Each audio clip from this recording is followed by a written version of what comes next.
What is up, everyone, and welcome back to another episode of the Somewhat Sports Podcast. My name is Chris, and I'm joined by two of the greats in this industry, Jurg and Dame. Fellas, how are we this week? I'm doing very good, personally speaking. A little bit of time off work, back in this gritty city of New York. It feels good to be home, and I'm always at home when it comes to this podcast because I'm always doing it with these two, and these two are the best people to podcast with. I love y'all. Oh, I'm doing all right. One more week till another PTO day for me, so I'm excited about that. Other than that, it is what it is. Yeah, it is what it is. Dame, I hope you settled yourself in there, buddy. Fucking moving your chair like 1,800 times, bro. Jesus. No football this week. To all of our normal listeners, if you're out there, no football this week. We've decided to go the MLB and NBA route. That's right. We're going to be talking about the MLB playoffs and not just the current matchups. We're going to be talking about every matchup that occurred so far. Jurg and Dame want to talk about certain results that occurred in the MLB playoffs that deserve a conversation. And then we're going to be giving our NBA conference standings predictions. That's right. NBA is finally here. 2 days in so far. 2 days in. I believe only two teams haven't played yet, which is like the Bucks and the Clippers, and they play tonight. So, yeah, that'll be good. So, MLB playoffs discussion, NBA conference standings predictions. That's the rundown. Very simple. No NHL this week, no NFL this week, but we'll be back with the NFL and NHL next week probably, or something like that. But for now, we're going to start off with MLB. Fellas, I'm going to hand this over to y'all because I know y'all have takes to let out, comments to be heard, all that good stuff. So, Jurg, Yes, sir. you're our fearless leader. So how about you steer this ship for now? What do you got for us in the MLB land? Of course. It's been a couple of weeks since we last did a playoff update, which wasn't that too long ago, ladies and gentlemen. You got to go on the Somewhat Sports feed on both YouTube and Spotify if you want to listen back. That was just before the Wild Card series got started in terms of when we recorded before that. And we were just talking about the playoff picture as a whole, the Wild Card matchups we were seeing, and what teams have to do in order to take on and potentially take down the top teams. And we've seen a little bit of that play out ever since. Of course, now we are in the AL and the NLCS, 2 games into the NLCS, and that series is tied at 1-1, I believe, between the Padres and the Phillies. We'll get to more on how that happened here in a few. And game 1 of the Yankees and Astros played last night as we are recording this game to the night we're recording this. And hopefully this will be up by the time either before or after game 3 is. So we'll see what the progress in all those series are. But it is championship series time now in Major League Baseball. But, there's a reason we're at this point. So let's go back. Let's do a little bit of a rewind, of course, as me, Dame, and Bars, we previewed the Wild Card series in the AL and the NL going in.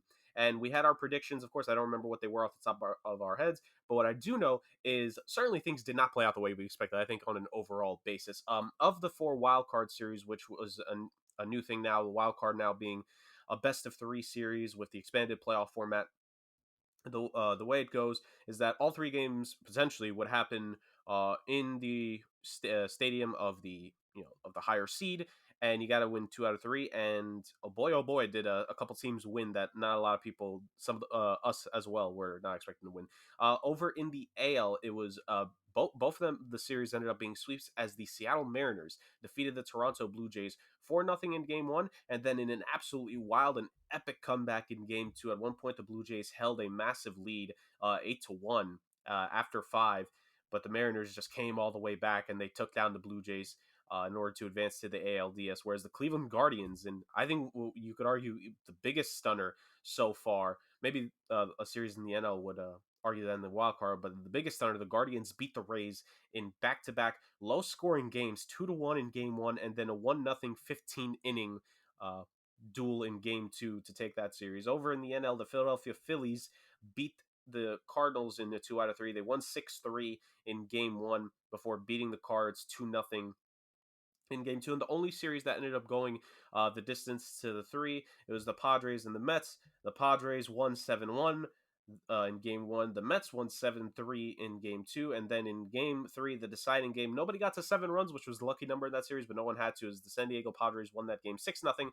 knocking the Mets out of the playoffs, much to the chagrin of Chris, but to the delight of Dame, I'm sure. Dame, the wild card series definitely did not play out, I think, the way you, me, and Bars discussed how it could potentially go, but that just goes to show how baseball can be wild. In your opinion, Dame, what was like the biggest shock or two of the wild card series Of course, this is the first proper time that the playoffs have been expanded since this was an agreed upon thing. Of course, it was expanded in the 2020 playoffs, but that was, of course, different scenarios. There was a pandemic, literally. Now this is the first the first time in the from the new agreement that the playoffs were expanded. What were your thoughts about the expanded wild card round, Dame, and what surprised you the most in the round in terms of like the actual results? So it's the wild card specifically. I'd say it would be the Mariners and Blue Jays. I think that series really shocked me because I thought the Mariners were just kind of a feel good story, and the Blue Jays just had the experience with the pitching and the hitting. And I just thought they would eventually, even though the Mariners might win a game, they would win 2 out of 3, especially since it's all home. And Toronto is a hard place to play at because obviously it's basically its own country. But other than that, the Mariners went in there and whooped their ass. There's no other way to put it, to be honest. Um, so that's for that series. Then the Guardians played the Rays. I mean I said this series could go either way, even though I did have the Rays. I mean I was wrong basically every series, to be honest. I was just thinking about that now. Wow, that's pretty bad. But I had the Rays because I just thought they've been in the postseason. All these pitchers and hitters and manager have been in the postseason for year after year and been one of the top teams as well. I just thought the Guardians just weren't experienced enough, especially their hitting. But I mean, hitting didn't really matter in this series. I think there was like less than 10 runs scored total in this series with the Rays and Guardians. So that was kind of expected though. I think both these teams' strengths was pitching. So I think the low scoring games weren't really that surprising. Then going to the NL, you had the Phillies and the Cardinals. I also had the Cardinals winning this series because I thought the Phillies were sort of frauds, but here they are in the National League Championship. Um, but I mean, I think a lot of why Philly won is because of their the momentum that they have. I know they were playing away, but man, this team plays with a lot of energy. Guys like Bryce Harper, Reese Hoskins, Schwarber, guys like that, they play with a lot of energy, and they could really suck the energy out of an away crowd really easily with one of their bombs. I mean, Bryce Harper's playing on a whole nother level right now. He's saying like 500 in the postseason. He went crazy in that wild card series as well. The Phillies pitching was great that series too. Zach Wheeler and Aaron Nola and Ranger Suarez are great. Their bullpen, who a lot of people clown throughout the year, including myself, and rightfully so. I mean, they don't have a good bullpen. They usually always blow games. Um, that's they've been great this postseason. They've been able to shut the door down when they get the lead and the starters go deep into the games. They just bring in 2 or 3 relievers and they shut it down. So that's really impressive from them as well. In the last series, although I thought the Mets were going to win, they didn't. The Padres won in a stunner. I was not expecting this, especially when they went out to throw Max, DeGrom, and Bassett 1, 2, 3. You kind of expect the Mets to win, but I mean, kudos to the Padres. They came into Citi Field. It's enemy territory. Citi Field is booming, and they went out and they hit these guys. They hit them. They took the energy out of the crowd. They took the energy out of the Mets, and the big props to the Padres pitching staff as well. I mean, they really shut the Mets down outside of the second game. Joe Musgrove, an elite performance in that elimination game. He was so elite that the Mets even thought he was cheating, which is absolute nonsense. The Mets are a joke, but yeah, I mean, kudos to all these teams that came out and really made all my picks wrong. But yeah, I mean, the wild card series was definitely kind of unpredictable. Right, right. And do you think overall it was a success? Because obviously, Damon, we've kind of had these discussions the last couple of years because the NFL expanded the playoff format to add the third wild card team. The wild card playoffs in baseball now expanded, and we were kind of I was excited for it. I don't remember what your thoughts were like just off the top of my head. Do you think like this was a successful first year for the expanded wild card format for MLB? Well, I didn't want to get ahead of myself to the DS series, but I guess I kind of transitioned into that. I Hmm. personally never liked it when it first came out, the whole expanded playoffs. I just don't think bad teams should be rewarded. I think you should have a limited amount of teams that are able to get in. That way, you just have the best teams in the playoffs. But just transition to the DS. I think this was a big problem with it, with the whole format, is that these teams like the Braves and Dodgers, who clinched the buys, they kind of clinched them a week before the season even ended. And then you still have that 4-day span where the wild card series is happening and you're still not playing. So you're really not playing meaningful baseball for like a week and a half to 2 weeks. And I think that's really hard to kind of get back into the swing of things in a short 5 game series. I think that's a big problem as well. So I don't like the bye because of how long they sit, and then just not giving the team an opportunity to really get going again in a short 5 game series where anything can happen. It's not a 7 game series, 4 out of 7, which is a lot harder to just win really quickly. So you saw that with the Braves. I think that affected them. I think that affected the Dodgers against the Padres as well. On the other side in the AL, I just think the Yankees and Astros are so much more dominant than the Guardians and Mariners that it really didn't matter. But yeah, I personally don't like this playoff format for 2 reasons. And like I said, I don't like rewarding teams that don't deserve to be in. And two, I just think although if you ask most teams, they're gonna say yes, we want the bye just so you can be kind of 2 series away from the World Series, a series away from the CS. But at the end of the day, they'll also be honest and be like, yeah, it's kind of tough to not play meaningful baseball for a week and a half and then try to gear up real quick and play against a team that just came off a win in a wild card series and has momentum, has kind of been playing almost every day with a couple off days here and there, which keeps them rested. It's not like these teams are coming into these DSs against these teams that are bye that are like super exhausted, super tired. Like they have their off days as well. So it's not like that. And they just have no momentum going into it compared to these bye teams who are kind of figuring it out game one, game two. They're kind of still getting in the mix of things and they could be down 2-0 by then. So personally, I don't like it. I really don't like any changes that Rob Manfred is doing, but this one specifically. Right, right, and it's certainly going to be something interesting to see how it goes in the future, with the idea of giving the top two teams a bye, and maybe that did play a part, mainly, especially in the NL, with how things broke about. Let's go to the two divisional series right away. You kind of summarized it best, Dame. At least in the AL, the top two teams advanced. The Houston Astros sweeping the Mariners in in the best 3 out of 5. Although the last two games were really all 3 games were close, but the Astros a comeback, walk off homer in game one, 4-2 victory in game two, and an 18 inning affair that ended in a 1-0 victory off of a walk off home run from, well, I think they were still the bottom of the inning to be played, but still a solo homer in the 18th to end up winning that series for Houston. They moved on. Whereas the Yankees, it was definitely a lot closer between them and the Guardians. The Guardians pitching, like they were a low scoring team this season, low scoring series against the Rays, and a lot of that still, rang true. Aside from game three, where it was a 6-5 victory for the Guardians, it was for the most part a pretty low scoring series. The Yankees really had to earn their keep in that. We could kind of break down that series in a little bit here, Dane, because we will talk briefly, especially about the Astros Yankees, because we have our resident Yankees fan here. But I mainly want to talk about the two series that you kind of like led some credence to right there. But it was the NLDS series between the Braves and the Dodgers. Well, the Braves facing off against the Phillies and the Dodgers facing off against the Padres. Game one of that series, you could expect it to been a little bit for the Braves. They have to really get back in a swing of things. 7-6 victory for the Phillies. Their offense, that was the most scoring they did to that point, putting up 7 home runs. The Braves tried to make a late and furious comeback, but it was not meant to be. They lose that one. Kind of restore order in game two. Their pitching did their thing in that one, shutting out the Phillies 3-0 in that one. Kind of what we expected from the Braves coming in.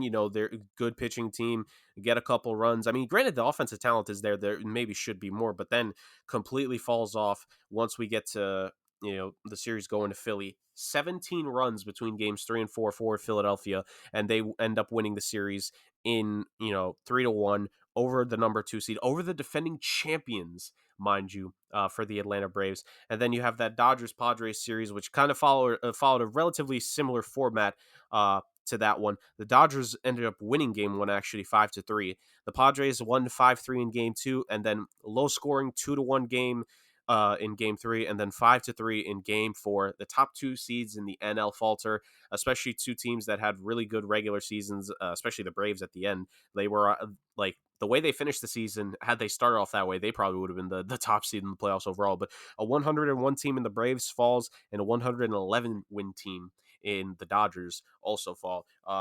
Dame, your thoughts? I know you kind of explained it in terms of like the perspective of getting the buys, but just break down each series. Like for me, Dame, the two biggest things, it's kind of the opposite as to why these teams lost. I don't know what your concern for the Braves going into the playoffs was, Dane, but I thought, the pitching was still there for them where they would be able to perform, but their pitching just did not perform, especially in the last two games. Like the Phillies, it felt like they were hitting anything and everything off of the Braves pitchers, and that strong Braves, starting rotation, even the bullpen, that was really a strength of that team going back to last year's World Series run, just completely, getting, just blitzed by the Phillies offense to say the least. Like you said, Bryce Harper's great. Kyle Schwarber was good in that series. Hoskins, he was very slow to start the playoffs, but the last couple games of the Braves series, he was like getting some momentum there, including that wild home run where he just slammed the bat. That was a big momentum boost as well. Like it just simply put, the offense came to play in that Phillies Braves series, where in terms of the Phillies, the pitching was just nowhere to be seen for Atlanta, whereas the Dodgers, it was kind of the opposite. We were a little bit worried about their pitching rotation because of the injuries coming in, but that offense that has Cody Bellinger, former NL MVP, Mookie Betts, former AL MVP, guys who have performed before in Trea Turner, in Justin Turner, none of them showed up for the most part. And that kind of sounds general, but I look at the series, it's 3 runs in game 2, 1 run in game 3, 3 runs in game 4. Season on the line, you only score 7 runs in your last 3 games. Not good. And the pitching, for the most part, yeah, maybe you could argue in games like 2 and 4, letting up to 5 runs, but they did their job in game 3 at least. So big disappointment there. Your thoughts on the top 2 teams, for aside from the resting Dame, like the breakdown as to why the Braves and the Dodgers, 2 teams that we were hoping for an NLCS rematch for the 3rd year in a row, both getting ousted early in the playoffs. Yeah, like I mentioned, the whole rest thing I think kind of messed them up. But I think with the Phillies and Braves thing, I just think the Phillies came in with so much momentum, especially when they came home. I mean, that Phillies crowd was absolutely insane. I think this was the first time they've been in the playoffs in like 10 years or something like that, around 10 years. So that crowd was super into it, and I think that definitely affected the Braves' performance as well, and definitely boosted the Phillies' performance. You saw the absolute pimp job by Rhys Hoskins. I mean, that was one of the best pimp jobs I've ever seen of a home run. Obviously, like I mentioned, Bryce Harper's playing at an incredible level, playing at the best level I've seen in the entire playoffs this year. Their pitching shut them down. If I didn't really have any concerns with the Braves going into the playoffs, to be honest. Like I'm kind of mentioned how I thought the Braves and Astros were going to be in the World Series, because I just thought from starting pitching to hitting to relieving to managing and all that, and just being number 2 seed, having that home field, I just think that would have carried them over into the World Series, because I don't really see any weaknesses. But I guess I would just say their pitching, I guess, let them down more than they expected. But I think a lot of that, most of that, really, I would give credit to the Phillies instead of kind of shitting on the Braves pitching. I think the Phillies hitting just really hit them real good. They just hit good pitches. They went out there and they did what they had to do, build off the momentum, and I think it's more of the Phillies beating the Braves than the Braves losing that series. As for the Padres and Dodgers, I think it's more of the Dodgers losing it. They're hitting that they pay so much money for, from Trea Turner to Mookie Betts to Freddie Freeman. These guys disappeared, honestly. Those hitters should be giving you 3 to 4 runs every single game. With pitching hopefully being elite enough, but your hitting should be able to win you. That kind of lineup that the Dodgers have from top to bottom. I mean, I've mentioned those guys, but then you have guys like Justin Turner, Cody Bellinger, Chris Taylor. I forgot to call Will Smith. Like, that lineup is loaded top to bottom. That lineup should be able to win you games in the postseason by itself. You shouldn't have to rely on your pitching. But I mean, they disappeared. I mean, I get it. Like I mentioned, the Padres pitching was pretty impressive in the wild card series against the Mets, but the Mets lineup is nothing compared to the Dodgers lineup. So that was a little concerning to see from the Dodgers, and that's why I think they lost that series. Going into the offseason, I'm not asking for like a big review for them, but what do you think the Braves and the Dodgers have to work on in the offseason in terms of like avoiding because both of them, those are the last 2 World Series champions right there, and both of them losing at this point, especially now the Dodgers, it feels like 2020 is farther away now than it did before, and I think the Braves will get that sensation soon. What do those teams have to do to get back to the NLCS or even to the World Series at least? With the Braves, I mean, they kind of locked everyone up, so it's not like they're losing guys. I mean, Dansby Swanson, they'll lose, but they have Grisham, who they brought up this year, and he was pretty impressive as well. They probably slide him in right there. Um, hear a lot of rumors about DeGrom going to the Braves, and I think that would make their rotation absolutely insane. Adding DeGrom right there behind Fried, Kyle Wright, and all these guys. I just think they have to add a couple pieces here and there. I mean, like I said, most of their teams are already locked up for the next few years. As for the Dodgers, though, there's a lot of question marks there. We have Walker Buehler, who got Tommy John, so he's out for the entire season next year. Trey Turner's a free agent. I mean, like I said, their lineup is so good. I think they can afford to let Trey Turner walk. I don't know who they'll sign, but they'll probably sign somebody. They're the Dodgers. They'll be in on every top free agent, no matter what position anyway. Just like no one expected them to be in Freddie Freeman, and here they are. I think if I had to just pinpoint one thing, I'd say starting pitching because they had a lot of guys that kind of were better than many expected and kind of dipped off at the end of the season. And like I said, Walker Buehler, their ace, is out for the year next year. So I think they'll be very heavily involved in the starting pitching market in this offseason. Right, I'm with you there. The Braves, it's more so management of depth, whereas the Dodgers, we could see a good amount of change to that core that has really run the NL in terms of regular season for the last decade. They've won however many division titles in a row. They've made it to the World Series, like four times within the last just 6-7 years alone. This is still a very good team, of course, but are things changing? Is this a changing of the guard in the NL, to say the very least? That'll more so be to the actual when the offseason hits around. We'll talk about some real baseball in the offseason then, but just a slight preview there for the people. And I guess last thing in terms of baseball, just the ALCS, NLCS. 2 games into each of into the NLCS. 1 game in with a second game coming tonight as we're recording this. Dame, just like your not final thoughts because the series just started, but your thoughts on how both those series could end up playing out here. Well, the Yankees are getting swept. Just throwing it out there. They suck. As for the Phillies and Padres, I mean, no one expected these teams to be in this situation. I absolutely did not. I would have picked them to lose in the wild card and DS, and well, here they are. But if I had to predict right now, I think I'm going with the Phillies. I just think they have too much momentum going with them, and their star players are playing like star players. Like I mentioned, Bryce Harper, they're starting pitching. It's all going well for them. They're 1-1 right now going back to Philly, and I think they could win all 3 games in Philly because, like I mentioned, that crowd in Philly is absolutely insane, and that really can play a big factor in how these games are decided. But I think at the very least they'll win 2 out of 3 in Philly, and then I think they could just win 1 in San Diego. Even though San Diego is a really hard place to play as well, but I think Philly just has so much momentum and so much just riding on them that I think they're gonna win this series. Whether it's in Philly or whether it's in Game 6 in San Diego, I think they'll get it done. But yeah, ALCS, I'm expecting nothing from the Yankees. Do I think they'll get swept? No. Do I think they're going to lose? Absolutely. They'll probably lose in 5 or 6. They'll probably lose. Hopefully they don't lose in Yankee Stadium. But then again, I hope they kind of do to just embarrass them, embarrass the front office, embarrass everyone who's involved with the Yankees because the way this team is run is absolute disgrace. On a daily basis, on the front office basis, on an ownership basis, this team is just an embarrassment to New York and to myself and to all their fans. So, I root for them every game. I just get frustrated, but I'm literally expecting nothing from them.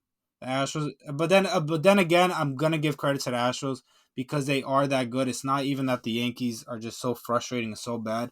The Astros are absolutely loaded. I had them in as my World Series prediction as the winner. Their starting pitching is insane. You saw Justin Verlander last night light it up. Their hitting is crazy from Kyle Tucker to Bregman to Alvarez to Pena to Altuve. This team just gets it done from top to bottom, and something that going into the season was a question mark for them. Their bullpen has arguably been the best bullpen in the entire league. So, although I do shit on the Yankees a lot and I hate the Astros, I do give them credit where credit's due. They are absolutely loaded. Yeah, absolutely. I was gonna say just for the Yankees, Dame. Like I know they ended up winning, of course, but you had to have been frustrated with how the Guardian series played out. Like I'm sure you did not expect that series going to 5 the way it did, especially being down 2-1 going into Game 4. That had to have been frustrating. Yeah, absolutely not. I mean, my prediction, although I think they suck, I thought they should have swept the Guardians. At the very least, 1-4, and they really should have. That game that they blew in the 9th inning should have absolutely been a win, and they should have won in 4 games. But no, they have to lose that game, make it hard, go to Game 5, get Game 5 delayed, and then go straight from Game 5 of that series straight to Houston, kind of mess themselves up. So it just never goes right for this team. That's why I really don't expect much. But yeah, I definitely did not expect that game to go 5, that series to go 5. The Yankees should have took care of them early. Yeah, I'm definitely with you there. And to say the very least, the baseball playoffs have been absolutely wild. Upsets in the wild card round, massive upsets in the divisional round.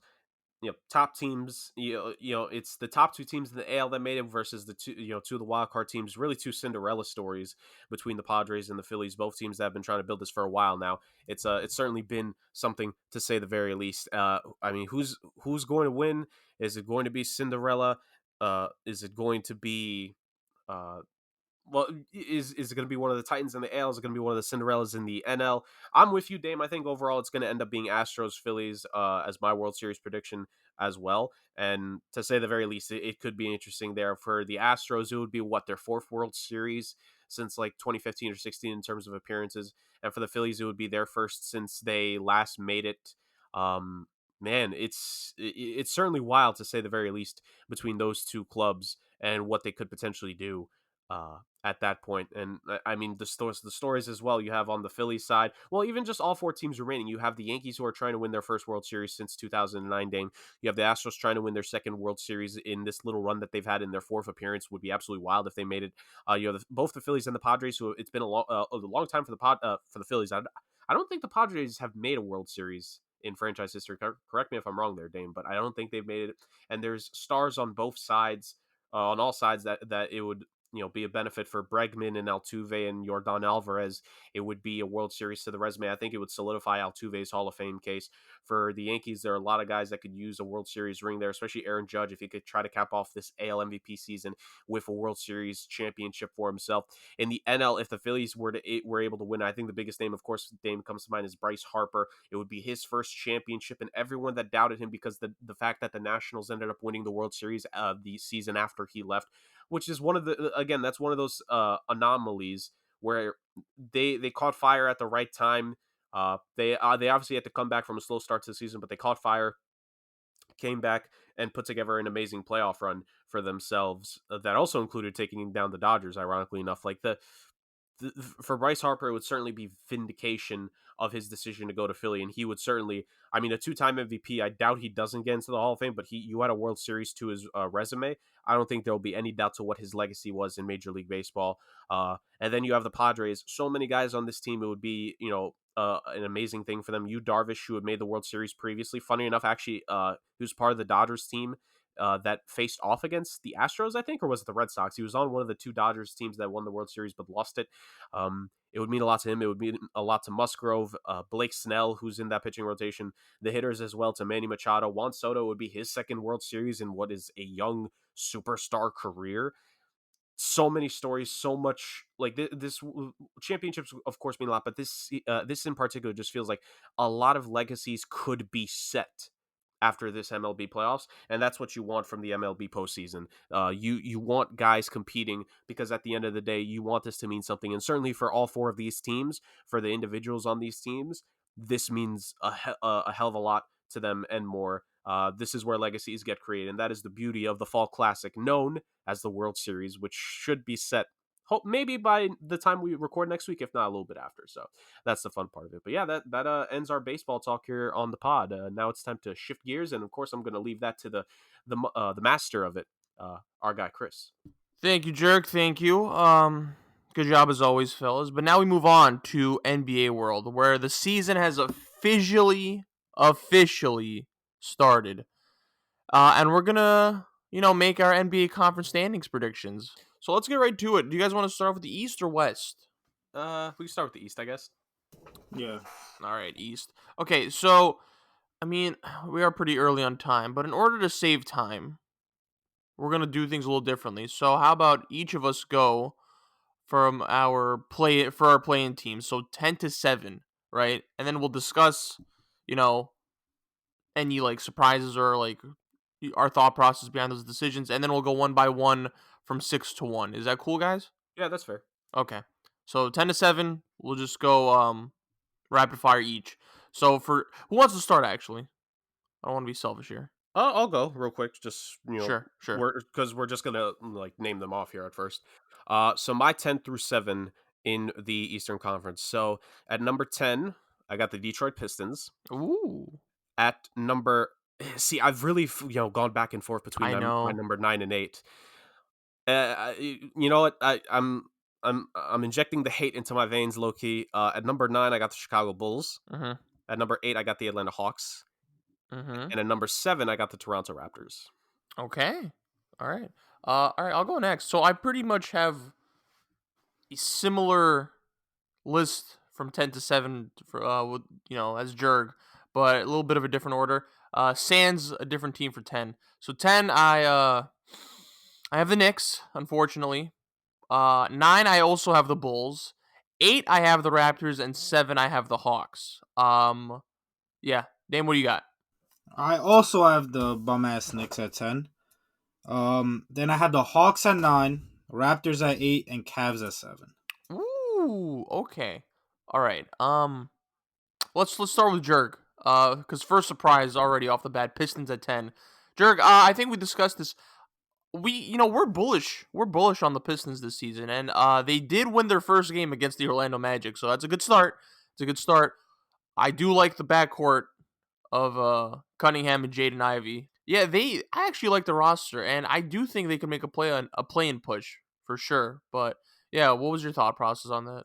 Yeah, that's the thing. I think the young pieces to this team are relatively set. Maybe you add just one more like supporting piece come next year's draft, but I think the young rotation in terms of the backcourt to run it for the next decade are there in Cade Cunningham and Jaden Ivey. You have Sadiq Bey, who's a nice scorer to add to the mix, a guy who I would like to see his off the ball game improve a little bit more. I would like him to be able to do that. I think Sadiq Bey could be a better version of Tobias Harris for his career in terms of like the best possible player he could be projecting. I'm not saying he's going to become that this season. I'm saying that's what my projection for Sadiq Bey would be. And then there's Bogdanovich there to be scoring. You have Isaiah Stewart, who is just there to be the muscle of the team, get rebounds. Like he's like a heart and soul type player that the locker room would be around. And there's another young guy there who I hope has a important role in Jalen Duran. I really have a lot of hopes for him this season. I was very high on him coming out of last draft, and I think he's going to be really good for the Pistons as well. And look, Dwayne Casey knows how to use his veterans, and you have Alec Burks and Nerlens Noel there as veterans. I think those are pretty two solid guys to help support that team. I just think it's there for the Detroit Pistons to, this is the first year of the rebuild where they're pushing it. It's funny because I could say the same thing about the Red Wings in the NHL. The Detroit team is finally making a push here in terms of the fall sports. Technically winter sports, in terms of trying to make the playoffs or trying to compete for it. I think the Pistons are there. I think for the Chicago Bulls at number 9, I think the prolonged absence of Lonzo Ball is a big deal to this team. I think we saw how the defense was impacted when he was not in the lineup. Alex Caruso is good. Here's the thing. Alex Caruso is one of those guys where we've really praised him and he is a great player, but we need to take a step back on like how good of a player he is. Like Overhyped as fuck, man. yeah, like, and look, I love Alex Caruso. Would I love him on my team personally as my backup point guard? Yes, but a full 82 game season of like, I don't know if he started in game 1. Truth be told, I didn't really pay attention to that too much. I was more paying attention to the final result, um, but the Chicago Bulls, like, I just think that's going to be too big of a loss, and I still just for an 82 game regular season, I don't like Levine, DeRozan, and Vucevic as the big three. If they could move Vucevic and get better interior, just a better defensive orientated big there, I would like it a way more. Building the offense around DeMar and Zach, but I just don't think it's there. At number 8, I had the Atlanta Hawks. There's no reason for me to believe they're going to be that much better than what they were last season. Like, yes, you added DeJounte Murray, but that's a guy who's going to take the ball out of Trae Young's hands. He really needs to prove to me he could work off the ball, and I think that's going to be a bigger deal. Whereas, like, comparing it to Sadiq Bey in Detroit, where on certain nights he might be their third scorer, and if someone else is really cooking on the team, maybe the fourth. Whereas DeJounte needs to be the number 2 on this team, and he needs to learn to be an off-ball player, and he just has not been that in his career. I have a lot of doubts on that, and I also think like we've been talking about the talent of this team for so long. Like, oh, there's young talent. There's DeAndre Hunter. There's now AJ Griffin, who they drafted, who I'm a fan of, by the way. But when are these guys going to take that next step? Like, when are we going to stop saying DeAndre Hunter is a good perimeter defender? When are we going to say he's a defensive team caliber defender? When are we gonna finally stop saying John Collins is athletic and what? Like, when are we just gonna stop saying that about these guys? Like, I need to see more out of Atlanta, and the coaching staff there definitely needs to make it happen in regards to that. And then the Toronto Raptors being 7. Look, I think they're a solid team. I like Scotty Barnes a lot, of course. But I just have some questions. Is Siakam going to be, continue to improve his game? Is he not just going to be, as everyone joked about him, like Mr. Spin Move and just spin in the post? Like, he needs to diversify himself a little bit more. What else can we see out of Fred VanVleet and Gary Trent Jr.? Like, they're good 17, 18, 19 point per game players, but is there another level there? I just think Scotty Barnes is great. What is the ceiling of his teammates around him? That's kind of why I have to put the Raptors at 7 right now, because they're a playoff caliber team, but the East is loaded this year, man. Like, it was not easy to say that the Raptors were 7 or the Hawks and the Bulls were playing teams. Like, the East is really good this year. I wholeheartedly agree, Jerg. So let me start off by saying I don't really want to talk about the Knicks. All right, they lost in overtime to the Grizzlies last night. It was a good game. It was the game. It was an expected quintessential Knicks game. They went down double digits. They made a fake comeback. They took it to overtime. They lost in overtime. It's the typical Knicks. I'm gonna put zero stock into them unless they actually like make noise to actually make the playoffs. But I'm not gonna do that to myself. Expectations at an absolute zero. So not gonna waste my breath with them. 9 with the Bulls. So, Jerk, I actually agree with you. Dude, okay, so Lonzo's out for the foreseeable future. Look, they did beat the Heat, which I was actually surprised about, and I know Jerk, much to the chagrin of Jerk, because that's his team. So I was surprised that they got the W over the Heat. Zach LaVine's gonna be out to start the season. Like, bro, it's knee managed. They're managing his knee. There's knee discomfort, and I don't know, man. Zach LaVine has had knee issues in the past. Like, I don't think this is something to kind of just look over. Like, I think this is going to be a reoccurring thing with him because I do think he got surgery this offseason. And I don't know, man. Like, I've seen DeMar DeRozan led teams before, and that ceiling is not high at all. So with Lonzo out, Zach LaVine being, on and off, like he'll play obviously, I think sooner than Lonzo, but I'm concerned about this Bulls team. Right. First of all, I didn't have that much faith in them, fully healthy. I thought they were. Look, if anyone wants to hear our thoughts about the Bulls last season, I'm pretty sure there's videos of us and our takes, just going off on the Bulls, and Which we were right, by the we way. were. So we all thought their ceiling was extremely overrated, and it is. I don't know, man. I think DeMar DeRozan could hold the fort down for a bit, but I don't know. It's gonna be hard for me to look at this team from a playoff perspective. Like, to me, the plane is their ceiling. I don't have faith in them. I think, DeMar will do his thing.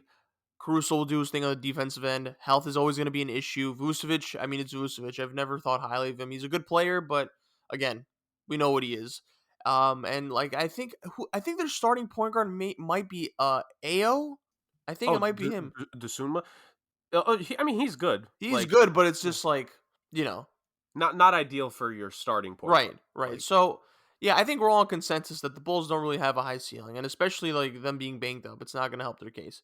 All right, 8. I do have the Raptors. Jurg, I agree with you. The Raptors are a really good team, playoff worthy team. They could easily actually make the playoffs. Obviously not in like the top 3, but they could definitely make the actual playoffs, not the play in. But the thing is, like the Raptors, like I don't know, man. Speaking of ceilings, I also think they have a ceiling. I could think they could play spoiler. They're gonna play hard. I like Scotty Barnes a lot. Fred VanVleet, Siakam, I think is the main question mark because like Siakam's their best player, but there are some nights where we're just like questioning whether or not he's what we thought he would be. So I don't know. They have an identity. They're always gonna compete. They're gonna defend the shit out of other teams. Nick Nurse is obviously one of the best coaches in the NBA, but I don't know, man. It's the Raptors are either like they're either a decent team, a good team, or a really good team. Like they can't be a great team to me, right? So that's just me. And then who did I have for 7? 7 Hawks. Again, same thing as Jerg. Um, how much better are they than last season? DeJounte Murray will take the ball out of Trae Young's hands. I think the loss of Kevin Huerter and Gallinari is going to hurt them, especially from like a shooting depth perspective. I think DeJounte Murray obviously not being a great shooter, and then they get rid of 2 of their best shooters. And I get it, you get some pressure off Trae from a ball handling standpoint, but the how far they could go with this team, I'm not optimistic, but it is like you do have Trae Young, and again, DeJounte Murray is not a bad player, and I think they could. Nate McMillan, I think, is decent. I think he'll be able to figure it out. I think it might take some time, but yeah, I don't have that much confidence in them going forward. So that's my 10-7. Dame. So yeah, my 10-7 starts off with the Knicks. I would not be surprised if he missed this at all and the Pistons go in. I'm very high on the Pistons as well. I just think the Knicks are probably a little better than them, have a little more veteran pieces that are ready to win now. I think they'll sneak in over the Pistons, but I wouldn't be surprised if the Knicks miss it completely and the Pistons take that spot. At 9, I had the Raptors. Kind of exactly what you guys mentioned. Like the Raptors are what they are. They're not gonna be bad. They're not gonna be one of the worst teams in the league. They were that year where they got Scotty Barnes, but kind of they were still kind of competitive, and I think they'll just get they'll stay that course where they're a good team, not great, but not bad. They'll be competitive against top teams in the league, but they'll also lose against some of the bad teams. They'll look really bad some nights. They're a great defensive team, obviously. For them, really, this season is seeing that next step that Scotty Barnes can take. Kind of getting everybody involved, being a playmaker. We know he can score. We know he can defend. Let's see how he plays. Getting others involved and try to be more of a playmaker. I think that's what their season really comes down to. Then at 8, I have the Hawks. They got DeJounte Murray. Obviously, that was a great addition. I wanted the Knicks to get him. But I just don't know the fit with Trae Young and DeJounte Murray. I'm not too high on it. Obviously, Trae Young is a great shooter. DeJounte Murray really isn't. He always had the ball in San Antonio. San Antonio is going to be interesting to see how he plays off the ball, or how Trae Young plays off the ball, how they kind of manage that. They did lose a couple of their best shooters. That's going to hurt because a lot of their success came off that. It's going to be interesting to see how that works. And then Jerk kind of mentioned the John Collins thing. I mean, when is he going to take that next step of just not being that athletic guy that can rebound and get put back dunks, I guess, or be a runner?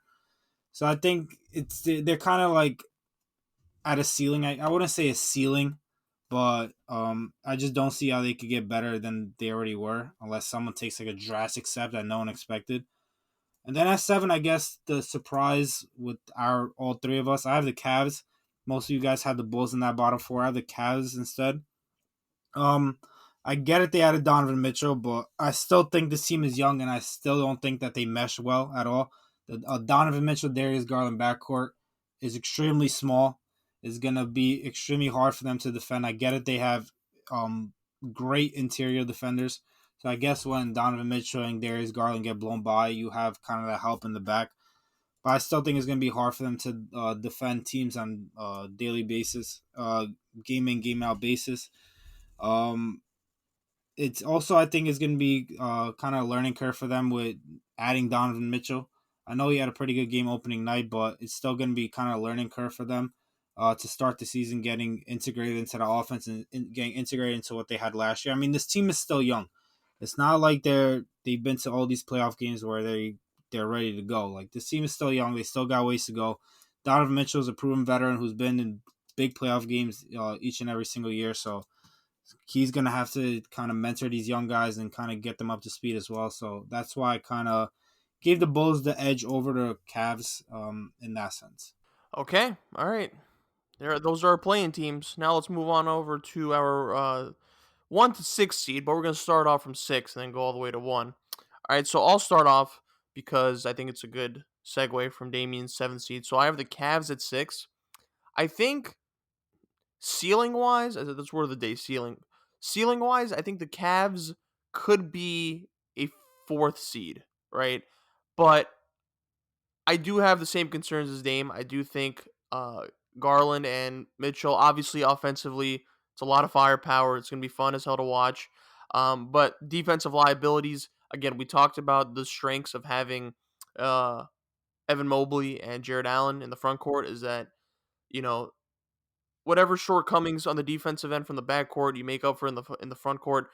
Who was their starting 3? So I remember we talked about this when they traded for him. We thought Isaac Okoro should be their starting 3 because he would make up for the lack of perimeter defense from Mitchell and Garland, but I don't think he's starting. Who's starting at their 3? Give me 1 second to look at the Yeah, line. someone check that out for me. But yeah, I mean Oh, Levert. LeVert, okay. Ooh, all right, yeah. So again, defensively is going to be an issue, but again, they're gonna rely on their offensive firepower a lot to win games.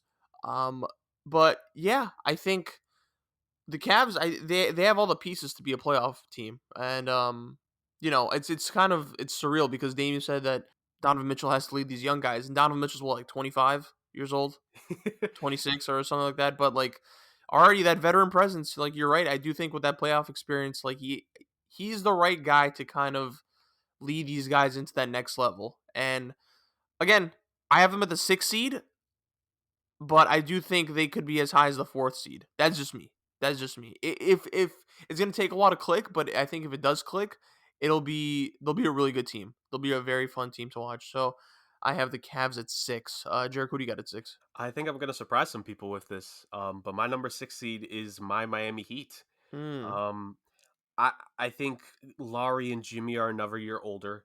Both of them already missed a bunch of regular season games last year. And really, the big thing with the Heat last season that impressed me the most looking back, because they ended up just barely getting the number 1 seed, was how well their record was in the games that Laurie and Jimmy ended up missing. And even when Bam was injured for a little bit, uh, their record in those games, they were way above 500. And this team is still deep.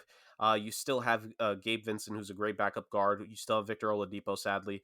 Max Strus is a really great 3-point shooter when Duncan Robinson can't make it and is losing confidence again. Uh, I would have very much preferred there a little bit more big man depth on this team, but they brought back Dwayne Dedman and Omer Yurtseven, I guess. And Nikola Jovic will be interesting as a rookie. But I just think, and it's not that losing PJ Tucker is the difference here. I don't think it's that big of a difference, especially because he did not look good in his opening game with the 76ers. Because, well, I mean, you go from Eric Spoelstra to Doc Rivers, what do you expect? But at the same time, I just think this team is another year older. And my question of how good this team really can be is, will Bam and Hero take the next step in their development? Now, I know that sounds weird to some people, but they're both they're both under 24 years old. Or if Bam's not, or if in terms of Bam, he might be turning or is 24. Like, these are two extremely young guys still who have made it deep in the playoffs a couple times, the NBA Finals a couple years ago, the Conference Finals last season. Um, and they've shown some stuff. Bam is a Defensive Player of the Year candidate when he's healthy, and Tyler Hero was last year's Sixth Man of the Year candidate, and is now looking to be in the starting lineup permanently. That was his whole crux of wanting to stay in Miami, and of course getting his contract extension. Like, the way they progress, if they can look like the way that we as Heat fans have been hoping they'll become for a while, okay. But even still, I think Jimmy's going to end up missing at least 15 games again. I think Laurie's going to miss 20 games again, sadly. And probably someone on the bench is going to miss some time. And I just don't think Miami, I just don't see it in this team this season to do what they did last year, which was have a way above 500 record with their biggest pieces missing out, especially with how much better the East is overall. Like, I don't see it. I think there's enough there, especially coaching wise, to make them better than the play-in teams. But I have the Heat at 6. I just don't see it for them to be a top 4 seed in the East this season. Yeah, I kind of mentioned this when I was talking about the Cavs. I do have the Bulls at 6. I know you guys had them at the bottom What? 4. You good? No, I'm not When I good. You have them at 6? didn't have them in the bottom 4, where do you think I had them? The I thought they top were missing 3? the playoffs. No, I have them at Dame 6. was not going to do that. Come on now. Yeah, you're an Wow. idiot. You're an idiot. You have them at 6. Dame, I have please him at continue. 6. Exact. Thank you. I have him at 6. I know Lonzo Ball is gonna hurt. Him being out. I know Zach LaVine being out is gonna hurt, but this team still has DeMar DeRozan, Vucevic. They have a couple other young pieces as well.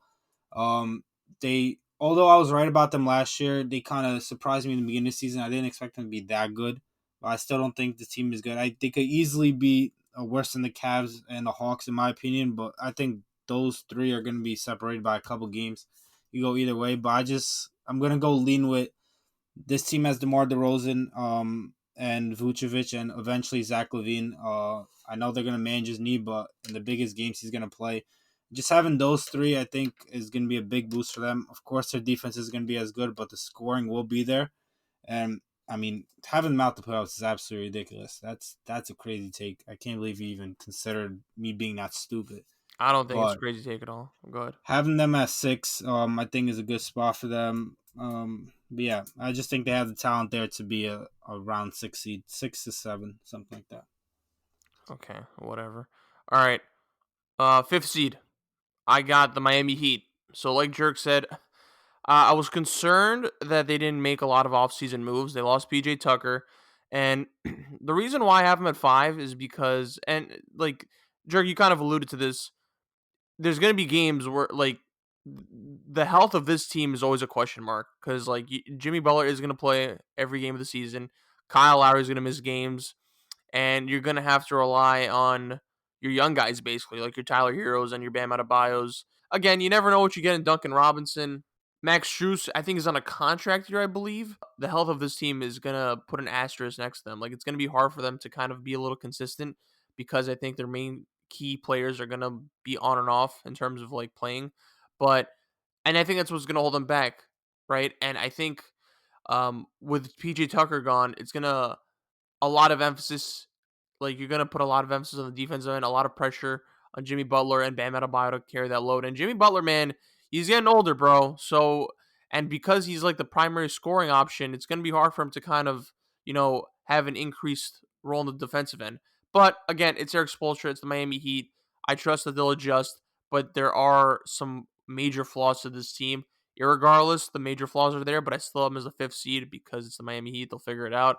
I do expect them. I don't know how they'll do it, but they'll be in the market for, like, for trading someone, for trading for someone. I don't know who it will be, but I think they're gonna be in contention for, like, trading for not a star, but like a key role player. That's just me.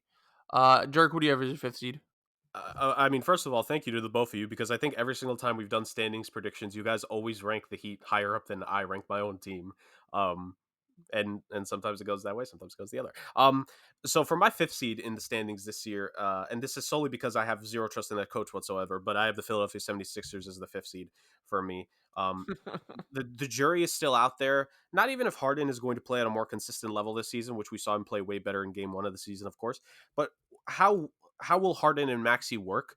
I think Tyrese Maxey again is another one of these young guys, and I should almost call it the Tyler Hero effect, even though he's not the first player to do this. Maybe it's the Jason Tatum effect, where they have that big breakout playoff run, and we're expecting them to take a even bigger leap in the season that follows it, which, to be fair with NBA progression, is not always how it goes, guys. I think we see certain superstars do, and we expect everyone to for it to happen when it comes to stars. I think Tyrese Maxey's great, but I do want to see how him and Harden really play off of each other and on a more consistent basis. Can Joel Embiid be healthy again? Like, I think that's a legitimate question here, in terms of his chances of being an MVP candidate and this team being good overall. Like, if Embiid plays at least 68 plus games, maybe 70, if you would much rather prefer, I think they're in a better spot. But there is always the potential that Embiid will miss time. Like, I think last season, let's be real here, last season was more of an anomaly to his career than like the continuous standard. And the bench of this team is fine. Like, I like Matthias Thybulle, but he's still kind of not much on offense. I hope that he's developed a 3-point shooter because we can't call him a 3 and D player. We can just call him a defense player. There's no 3 to go alongside it. And then you have decent guys in Shake Milton and I think DeAnthony Melton as well. Those are 2 solid guards for scoring and hopefully a little bit of playmaking. PJ Tucker's there again. I think a great veteran overall, but he did not look good in the first game. It looked like Doc Rivers didn't know how to use him. And then Georges is how you say his first name. I think Niang for 3-point shooting, and Tobias Harris there as the 3rd/4th option. Like, there's talent on this team, but I don't know, man. Like, I just don't have a lot of faith in Doc Rivers and his coaching. I think it's been proven when it comes to the playoffs and even the regular season to an extent. Like, at one point they were the 1st, 2nd seed in the season. Then they fell towards the 4th. I think they're a 4th, 5th seeded team for the most part in the East. So I got them at 5th. I have the Miami Heat at 5. It's kind of like you guys said. They didn't really make much moves this offseason. Obviously, they're in on the Donovan Mitchell trade talks and stuff, but they didn't get that done. So they kind of kept the same team. I know a lot of reports are like Pat Riley whipped Kyle Lowry into shape. I mean, I don't believe it until I see it throughout a whole season. He's going to come in probably fat. He's going to miss some games. Jimmy Butler's going to miss games. They're going to ask a lot of like Bam and Tyler Hero to kind of step up. You already see Tyler Hero complaining about his role of coming off the bench or being a starter. I don't know. This guy's weird, but he's better suited off the bench in my opinion, especially on a team like this. I mean, if he was on a team like the Knicks or another bad team, like I get it, complaining about starting, but I mean, I don't know where you're going to start this guy. But Yeah, I mean, I still think they're going to be good. I think they'll be definitely in contention once the playoffs come. But throughout the regular season, they'll have their off days. They'll have their guys sit where they kind of just tank those games, not tank those games, but kind of be okay with losing those games because they got to rest their guys and their guys aren't fully motivated for the games. And they just didn't really make any other additions that I can really be excited for with this team as they usually do throughout all seasons, where they make additions where like, oh, this team they might be ready to take that next step. But yeah, that's what I have in my 5. All right. Okay, at 4, I do have the Philadelphia Sixers.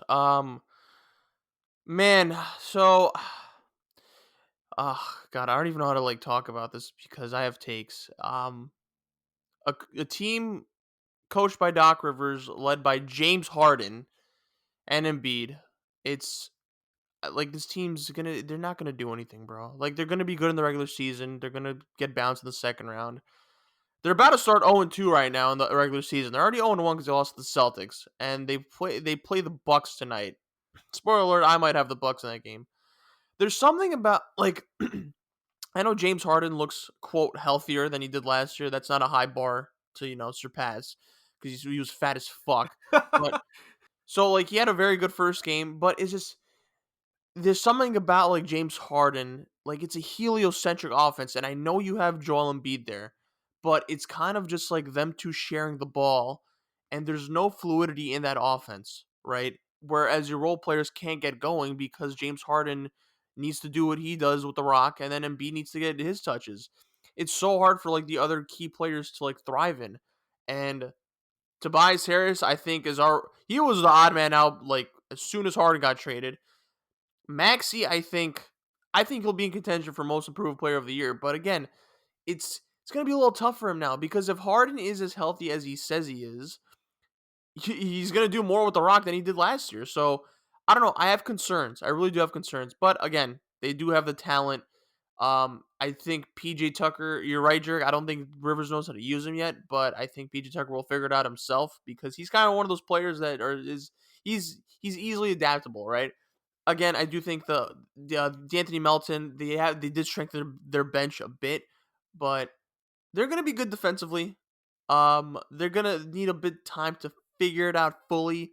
But again, I hate making these playoff predictions for the Sixers, like these regular season predictions for the Sixers, because like yeah, they're gonna be good. I have them in the top 4. Does it matter at the end though? No. Like they'll play the Nets one game in the regular season, and they're gonna get blitzed. Then I'm gonna be like, you see, this is what I'm talking about, And it's you lose to the Celtics, and if you lose to the Bucks today, why should I take you seriously? If like you're not making a statement against like the premier teams in the Eastern Conference, then you're gonna have to eventually play in the playoffs. Jerk, you're next. Uh, Dame, Dame didn't. Oh yeah, it is me. My Oh bad. yeah, Yeah, my bad. This is definitely the highest this team is going to be ranked between the three of us. I got the Cleveland Cavaliers. I think Chris said it best. Like this was a team that did really good last season. And I know other teams go through this, but the Jared Allen injury cost this team from being very comfortably a top 6 team. The Chicago Bulls got lucky by the skin of their teeth to make it as a 6 seed last year because Cleveland caught up to them and very much was on their way to being comfortably there. And then they just added Donovan Mitchell. I know there's the idea that they can't make it work, but I think JB Bickerstaff has done a fantastic job coaching this team. I think he's kind of been an underrated coach, so to speak. I think this is obviously the most talent the Cleveland Cavaliers have had in a while. And this could definitely be their first 50-win team, I think, because I don't think they had 50 wins last season. This will be their first 50-win team since, I think, 2018, which was LeBron's last year there. So, and who knows the last time they got 50 wins when on a roster where there was no LeBron James. But this is the first team that could potentially do that in a while for this organization. I think they'll be able to figure out how to make it work with Garland and Mitchell in terms of, having one on the starting both of them, but having one on the floor for a bit longer than switching it out. I think there's a good way that they could be able to make that work, especially again Jared Allen, like him, Robert Williams, Bam. Those are 3 of the best defensive bigs in the game, maybe the top 3 in terms of center, and you can rank them how you want to rank them. And then Evan Mobley in year 2. As well as some of the depth that's around them. I like this team. I think JB Bickerstaff has proved to be a very underrated and really great coach. And I think they're going to reach the peak of that potential early on, or close to the peak. And I think they'll be the 4th seed in the East this season. I think there's a reason why I have the 76ers, the Heat, like Hawks and Bulls lower them, because I think the addition of Donovan Mitchell and the coaching ability of Bickerstaff is better than those combined aspects of the teams below them. Like Donovan Mitchell is a bigger offseason addition than those teams. And the teams that I have below them, Eric Spoelstra is the only coach I would say is better than JV Bickerstaff. Right now, I would take JV Bickerstaff over Doc Rivers. I would take him over Nate McMillan. I would take him over, who's the Chicago Bulls coach against? Billy Donovan? Yeah. Oh, I'm taking him 10 times out of 10 over Billy Donovan. And Nick Nurse, maybe I could make the argument for in terms of him, like, because he has won the championship. But, like, I think with this, what they showed last season, adding that new element to the mix, I think Cleveland could be dangerous this season. So I got the Cavs as my 4th seed. My 4th seed, I have the Brooklyn Nets. None of you have said them yet, so I assume you have them in your top 3. But I have them as number 4. I think they're the most outside of the Bucks. I think the most talented team, obviously, but I just can't trust them. They'll get their shit together. KD is probably gonna sit mad games. He'll probably get hurt like he does every single year. Kyrie, although reports are saying he's so invested, Steve Nash is saying he's invested and all that. I mean, how much stock can I really put into that? They'll probably, I don't know. I'm not gonna get political here, but it'll be something that happens politically that he'll just sit out a few games because he says that basketball isn't the end all be all, and then he just needs to sit out because I don't know. He's just weird. Ben Simmons obviously not the greatest opening night for him, getting fouled out with like a stat line of 4, 4, or 5, something like that. I mean, that's what I expect throughout the season. All right, obviously I don't expect him to get fouled out with that stat line throughout the season, but I expect him to struggle throughout the season. I just don't think he's a good basketball player anymore outside of his defense. But yeah, they are super talented. They could easily be the top seed in the conference, but you're just not going to convince me that this team is going to get their shit together. Yeah, I didn't think Simmons would be that bad, to be honest, in his first game. Dude, they got blitzed by the Pelicans. Holy shit. That made the Knicks loss a little bit more, digestible. But, okay, actually, to speed this up a little bit to make this easier, Dame, I'm assuming you have the Sixers at 3? Yes. Okay, how about you? All right, Jerg, can I make a prediction here? Sure. Do you also have the Nets I have the Nets at 3. Do you have the Nets at 3? Yes, I do. Okay, that means we have the same 2 top teams. Dame, quick about the Sixers. So quickly about the Sixers, I'm higher on them than you guys are because I do see James Harden being in better shape, and I think he was traded there mid-season last year, so I think he didn't really have much time to gel with this team, but I think throughout the season, him and Embiid and him and the rest of the team are going to build a lot more chemistry, and he's going to be able to get guys open a lot more and put them in better spots throughout the season. Okay. I think I can speak for Jerg on this with the Nets. Like you said, Dame, they're one of the most talented teams in the NBA. When they're on one, they're one of the most difficult teams to beat. KD and Kyrie will obviously make you a top team in the conference. But like you said, there's going to be some bullshit regarding Kyrie. KD's not going to play the full season. Ben Simmons, I don't think he's going to be as bad as he was in the first game. So I think he'll figure out his footing and they'll gel a bit quicker. I mean, they'll gel down the line, but it's going to take a little bit of time. It's their first official game together. They were without Joe Harris and Seth Curry. I think once those two come back, they're going to have a lot more depth and a lot more shooting. Going to be a lot more scary in offense. I think the Nets, I'm not going to say once they're fully together because I'm done with this shit. Once they're like fully like a healthy team. No, I'm not doing that. But I do think when some key role players, Kyrie's a wild card. I don't give a fuck about him. When you have the key role players like Harris is that's a very sus ankle injury because I think he still has some lingering issues with that. He missed out of all last season. Yeah, and I don't know. I think they're going to try and trade him because that contract is kind of abysmal. But when you have shooting like him and Seth Curry, they're going to be very tough to stop, especially when KD is on one like he is most nights.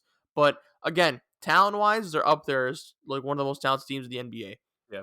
And when the reinforcements are there, they're going to be a top team in the East. There's always the side factors that I don't have them as like a top 2 seed, right? Me having them as a 3 seed, like if you include all the factors of them with their bullshit, is kind of being nice, but I do believe in the talent. So I have them as a top 3 seed. Again, they're not going to be top 2 because of like the side variables that will always lead to them just like not fully, playing together, So Jerg, did I I just have one prediction to add to that. I think in terms of the global existential crisis that will make Kyrie miss games, I think the continuous deforestation of the Amazon rainforest is going to Mm. cause Kyrie to miss, I think, 7 games, and then one of the more melting of the polar ice caps is going to cost 5 more, so 12 games because of overall global warming and humans destroying rainforests.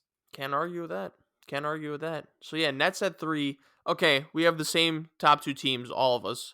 On go, we Okay. each say our 2 seed. Okay. All right.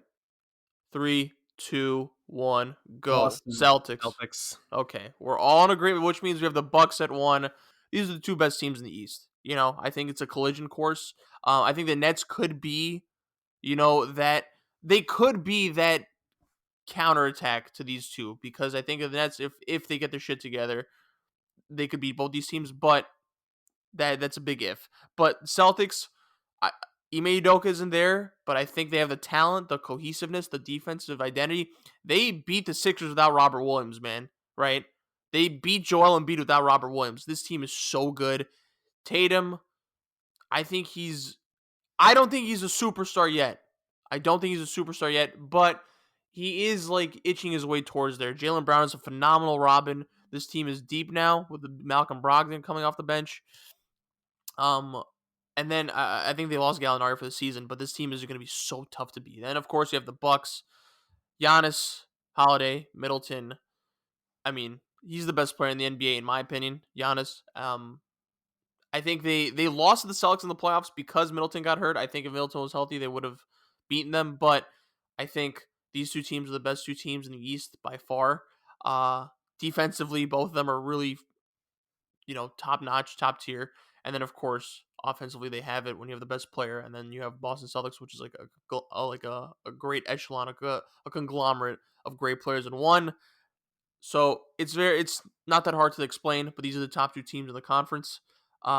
Collision course. I would love, a playoff series with these two fully healthy. But yeah, any side comments that you guys want to add?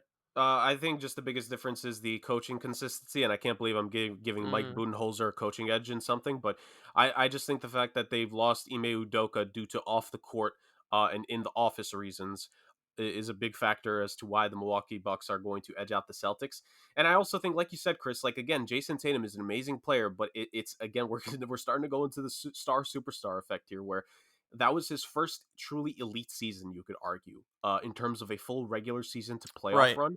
It takes more than one season to call someone a superstar, but that is the the over gratification and over glorification of our society today as to why we already want to label him a superstar after just one complete season. I need a little bit more. Is Jason Tatum going to be that? Oh, absolutely. He's going to be like a top 5, top 7 MVP candidate this season, without a doubt. But I just think that the coaching consistency, the Bucks have the edge of. And I think Giannis has something to prove. I don't think people understand the drive that he has. Yeah. If you want to listen to dipshits like Gilbert Arenas and Steven Jackson as to their Gah. criticism as Giannis, you can. But let's face the facts. This is the most dedicated player in the game. You could argue this is the best player in the game today. He has been for the last 4 seasons now. Like Giannis is going to make this team. And I also think the Bucks they learned the value of having Game 7 at home, because I think their 3-point shooting wouldn't have been as bad if that Game 7 had been in Milwaukee. So I think the Bucks are going to take the number 1 seed based off of those factors. I also think the way Giannis and the Bucks went out in the Yeah. playoffs is going to be huge drive for them, huge motivation factor. Dame, do you Yeah, have I anything? mean, I just have the edge with the Bucks over Celtics just strictly off Giannis just being the best player in the league, and I just think that gives them the edge over the Celtics. Of course, the coaching thing, I forgot his name. I don't know how to say his name. Whatever. The Celtics coach, the losing him obviously hurts, but I just think the main difference between these 2 teams is one team has Giannis, one team doesn't. Okay. It's that simple. It's really that simple. All right, Western Conference. All right, 10-7. I'll start off. 10, I have the Blazers. 9, I have the Timberwolves. 8, Lakers. 7, Mavericks. Now, look, I tried not to get swayed by the first game of the season, but those are my 10-9. Blazers, Timberwolves, Lakers, Mavericks. That's my 10-7. Okay. Uh, Jerg, you're next. yeah. So at number 10, I have the Blazers, very begrudgingly. At number 9, I have the Pelicans. At number 8, I have the Lakers. And at number 7, I have the Minnesota Timberwolves. Once again, slightly begrudgingly. Okay. Dame? Wow, that was shocking. Um, 10 I have the Portland Trailblazers, 9 I have the Lakers, 8 I have the T-Wolves, 7 I have the Mavs. So me and Dame are kind of on the same boat. Dirk, we'll get to you, but Blazers again, ceiling. It's the ceiling. It's Damian Lillard. I don't even know if he's gonna play a full season. I don't believe in that team at all. I don't believe in any Damian Lillard led team. I don't care how many people suck him off. Dame, I know you're one of them. I'm getting sick and tired of this shit, bro. He's gonna run Portland. You're gonna be a 10th seed. You're gonna be a playing team. You're probably gonna get bounced in the play-in tournament. Not gonna put much stock there. Timberwolves at 9. Timberwolves are. It's hard to kind of you know analyze them and kind of predict where they're gonna go because I think they have the talent there to be above a 9th seed or above a play-in team. But I don't know how that talent's gonna mesh well. Look, they were taken to the brink. I think they were. It was a close game against OKC, was it, Jerk? Yeah, it Yeah, was. yeah, and I'm pretty sure OKC just threw that game at the end because they were about to win, and they're just like, you know what? No. Let's we have to lose that. Presti probably had the lasers pointed at them. Was SGA even on the floor in the last minutes of the game? I don't even know. I wouldn't be surprised if he wasn't. But again, OKC is going to lose as much as possible because they want to be in the victor sweepstakes. Not surprised. So the fact that look, you traded Gobert away for 5 first rounders, and your first game there. I mean, Cat was ass last night. He was like 2 for 10. But yeah, if you're taken to the limit by OKC, and that's not taking anything away from OKC because they're a hardworking bad team. Like they actually they play defense. They'll make you work for your win. But again, if you want to be taken seriously, you need to do better than what I got from the Timberwolves last night. Lakers at 8, not much to say. They're pretty bad, man. Like I know they played the Warriors, but I'm only giving them the benefit of the doubt because you have LeBron James and Anthony Davis will be better. Uh, Zero idea what's going to go on with Russell Westbrook, but I do think LeBron in a year where he's probably going to make history, he'll be motivated. I don't think he wants to go out bad, but I think if they figure it out, it's going to take a bit, and it's going to be painful to watch because this Lakers depth, this roster sucks ass, bro, ass. And then Mavericks at 7. They lost a bad game last night. They were up 20 something against the Suns in Phoenix, and then ended up losing at the end from the Damian Lee game winner. LOL. I do think the loss of Jalen Brunson is going to hurt. I do think Christian Wood will pick up some slack, but again, it's look you again benefit of the doubt because you have Luka Doncic, who's a top 5 NBA player. It's just again I'm not a big believer in heliocentric offenses, man. Like Wood as your primary option in games that Luka might not play. I don't know. I'm not huge on it.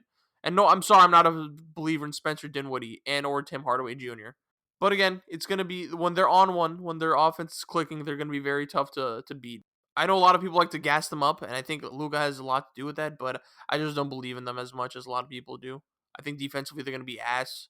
Offensively, they're gonna be really good, but their season's gonna depend on what they do in the minutes where Luka's not playing. So Mavs at 7. 10 I do have Portland as well. This team is what it is. Wouldn't be surprised to miss it at all. Like Chris mentioned, Damian Lillard is probably going to miss a bunch of games. And their second best player is Jeremy Grant. That's just not a recipe to be a competitive team at all.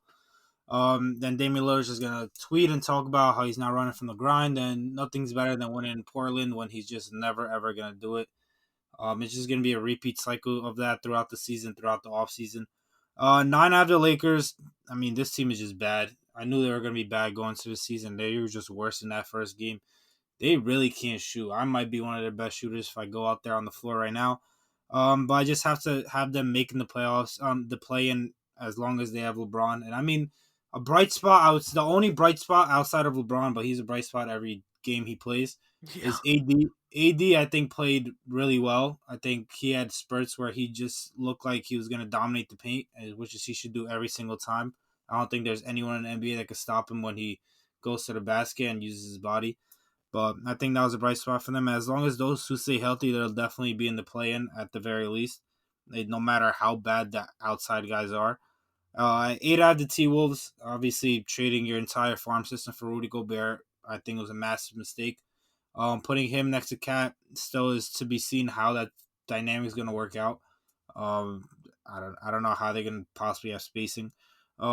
I saw a report that Anthony Edwards gained like 30 pounds or something like that. Still to be seen if that's like muscle or Just like fat. he's just out of shape.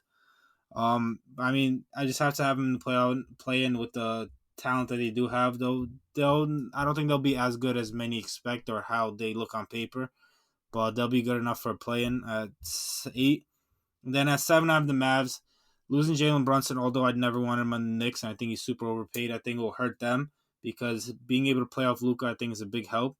Um, and he was very good for them because Luka needed that second scorer where he could go to the bench or he could kind of play off the ball and rest a little bit, and someone could go make plays for others and score for himself. Obviously, Christian Wood is going to help with the scoring for himself, but he's not a point guard. He's not a guard that can get others involved and do that. So I think all that burden is now on Luka.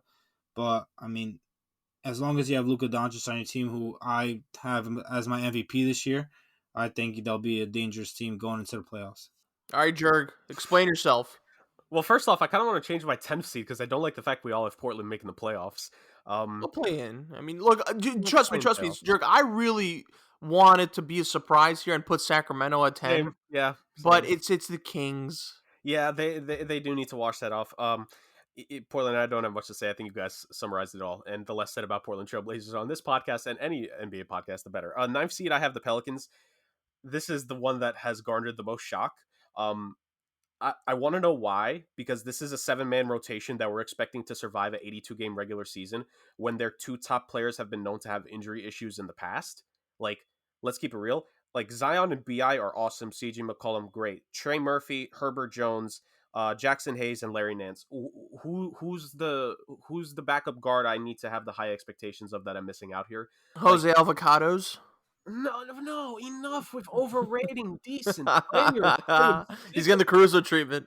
He's getting the Caruso treatment times a million. Like, no, I'm fucking sick of it. Yes, he has the little shtick where he waits behind the backboard and then goes and steals it. Are we going to forget that the Suns ended up winning that series anyway and Chris Paul ended up closing it out? Thank you. Like, stop. Kyra Lewis, I understand, like, we were high on him when he came out the draft, but he hasn't shown it yet at the NBA level. He got hurt. Dyson Daniels, you're expecting a lot of him out of his rookie season if you think he's going to be able to do something big, like to really make a game-changing difference here.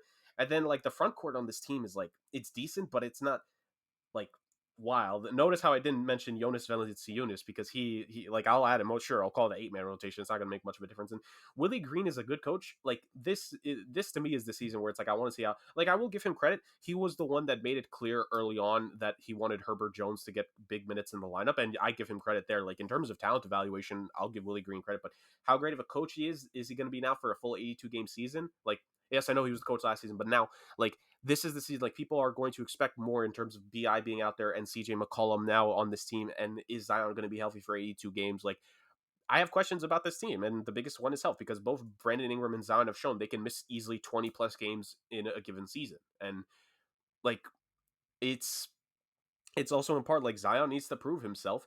He has what 70, 80 games on his resume. Like, like if we're gonna give Jason Tatum that you're not a superstar, you're a star. I'm giving that to Zion. I'm not gonna say Zion's the reason why I'm gonna take them from the 9th seed to the 6th seed or whatever. I'm assuming you guys have them as the 6th seed. Yeah, I have the Lakers as my 8th seed. The same reason you guys have had them as the like 8th or 9th seed. Like they're younger than last year in terms of the rotation pieces, which I like. I like Damon Jones there as a big, and if Thomas Bryant can be healthy, I think he's a decent backup center. So I'll give them props there. And I think Troy Brown was a good addition in terms of 3-point shooting, and Lonnie Walker as well. I just think those two guys need time to play with LeBron and AD. But aside from that, look, AD can't miss 40 games again. He missed 40 games last season. LeBron can't miss 20 plus games again. He missed the 20 plus games last season. If you can lower that number from 60 games missed between the two of them to like maybe 20, maybe that's a best case scenario if I've ever heard one. Then I think the Lakers maybe could surprise us, but I think right now 8th seed is the thing. And 7th seed, at the end of the day, like Minnesota's just a little bit farther along than I think we're giving them credit for. And also their bench depth is still good. They added Kyle Anderson, who's a good like player in terms of grab 4 or 5 rebounds, is a decent point forward, can get 4 or 5 assists and score maybe 10 points on a given night, maybe a little bit more. Britton Forbes is a great 3-point shooter. Jaden McDaniels is a phenomenal 3-and-D player, and Naz Reid is a great depth player as the third big on this team. That's really good.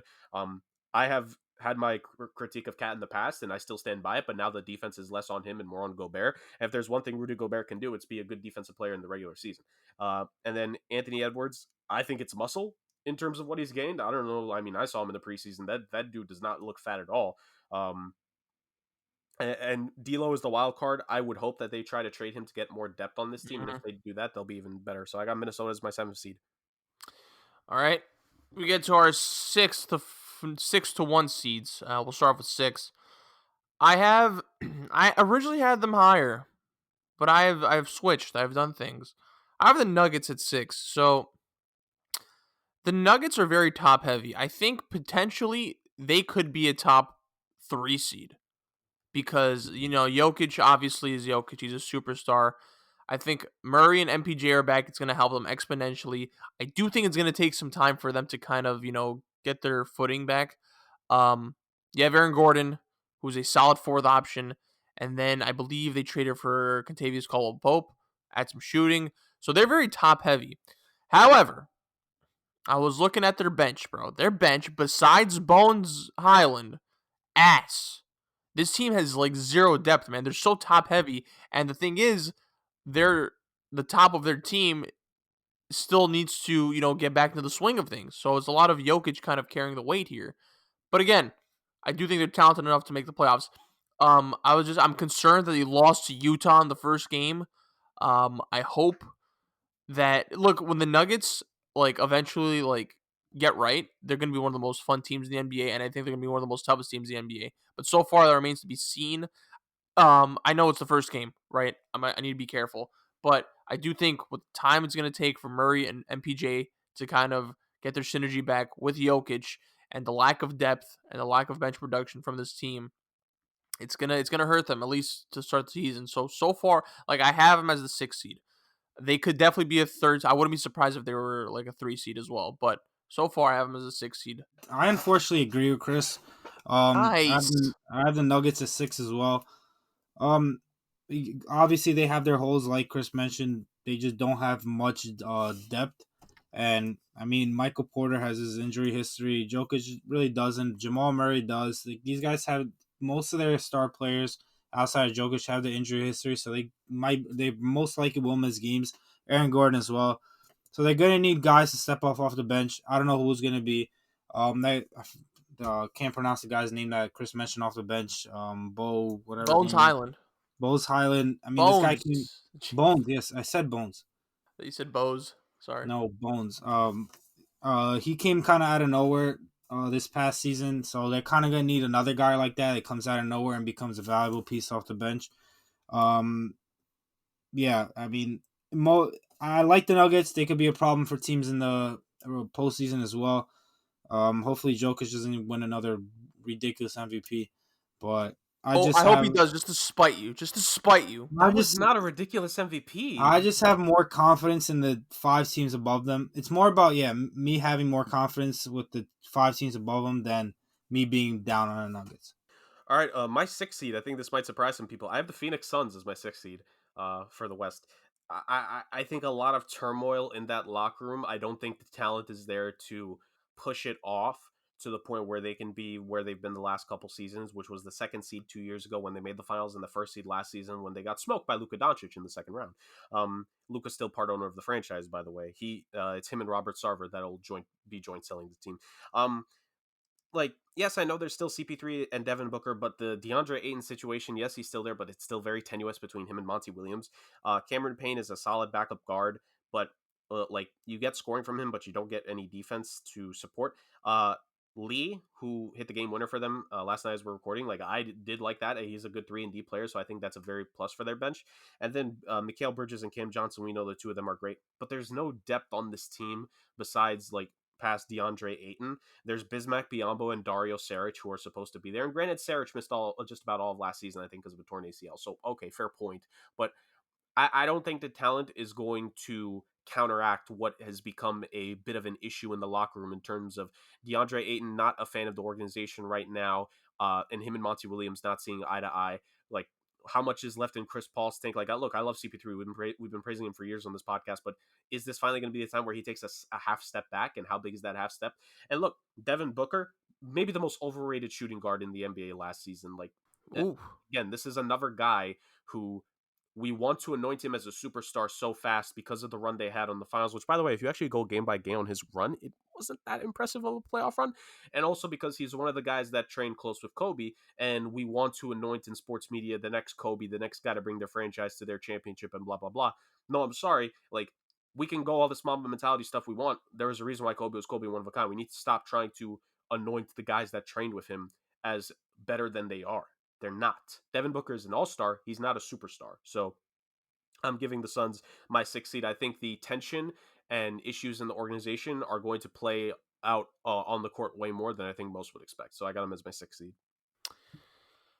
Yeah, I think it's a good segue to me because I have the Suns the 5th seed. Like you said, Jerg, I echo a lot of your thoughts. The vibes are just not good in the Phoenix Suns organization, and I do think the awkward tension um within the team is gonna like hold them back. I think Ain's eventually gonna get traded when he's eligible to. So like in January when he's eligible to get traded, I think he's gone. I think they'll look for the best possible package. It's possible that they could salvage that relationship. However, I don't know. I don't really trust the two. But yeah, look, their depth and their bench is actually abysmal.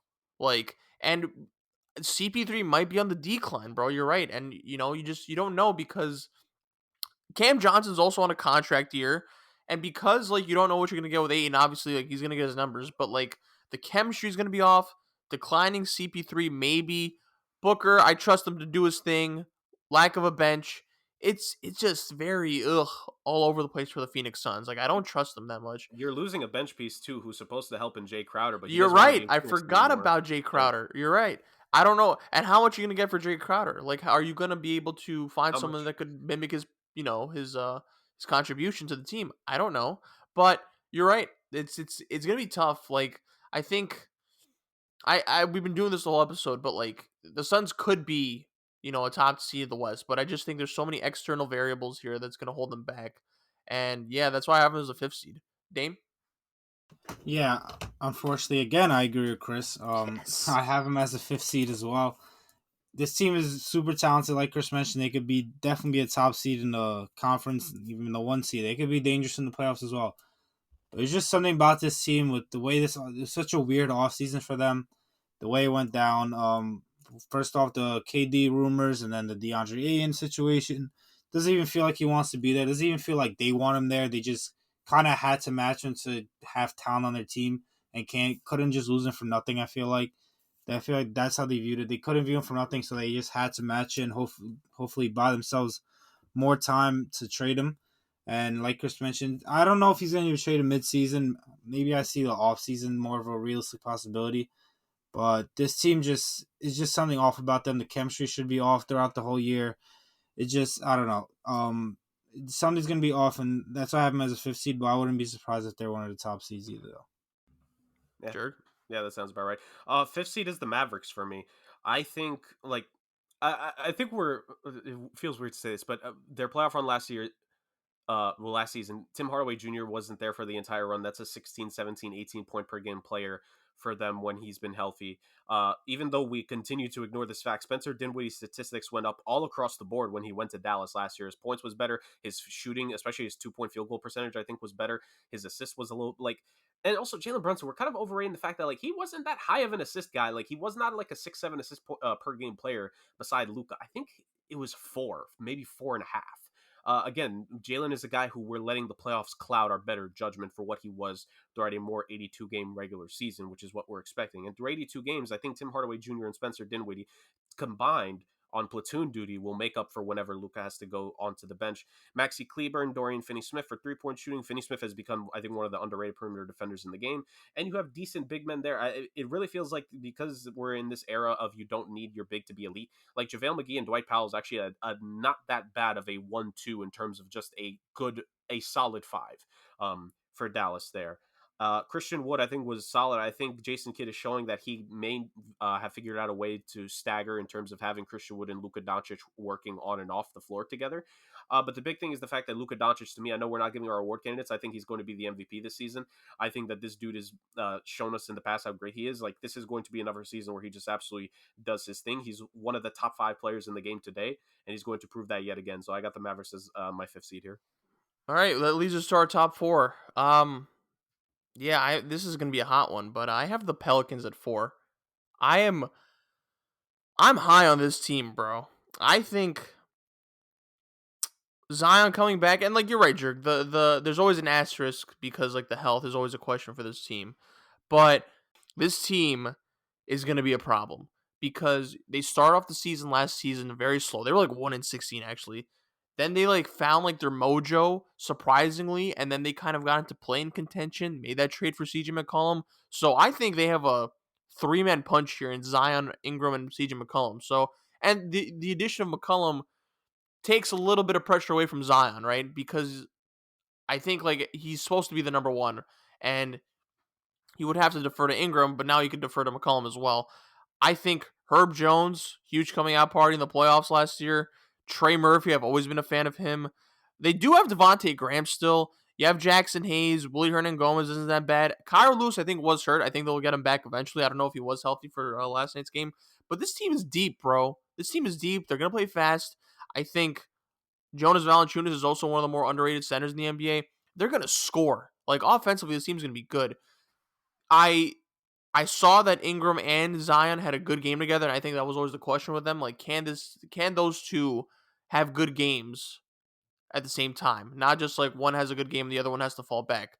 I think if those two can kind of figure it out together on the court at the same time, they're going to be very difficult to play against. And I don't know, man. This team could kill you in the post. They have shooters. They have, they're going to tire you out. Like, I don't think they're going to be the best defensive team, but I do think they're going to like put in like an absurd amount of effort. And because of their youth, they're going to have all the energy in the world, man. So I am very high on this team, bro. I think a little too high because I think, something will happen. Maybe Zion doesn't play Zion's definitely not going to play the full season, but look, if he's healthy, and I don't want to play in the if game, and if this person's healthy, because we can say that about every team, but so far, from what I've seen, and what I think going forward, and just taking into account the variables I already said, this team's going to be dangerous. So I have him as a 4th seed. So I have the Grizzlies as a 4th seed here. I know they were a top seed last year, but I don't know. Obviously, Ja missed a lot of time last year, and they were so good without Ja. I don't think they could repeat that kind of performance if Ja misses time. And honestly, with the way Ja plays, is pretty much guaranteed he's going to miss some time. Hopefully, he doesn't. Hopefully, it's not as long as he did last year, but it's definitely a possibility there. A lot of these guys played higher than they were expected to play. Jaren Jackson being out for an extended period of time is going to hurt them as well. Obviously, they played the Knicks last night, and if you're supposed to be a top contender in the league and you're having a close game with the Knicks, and you go to overtime and you let the Knicks come back, that's concerning as well.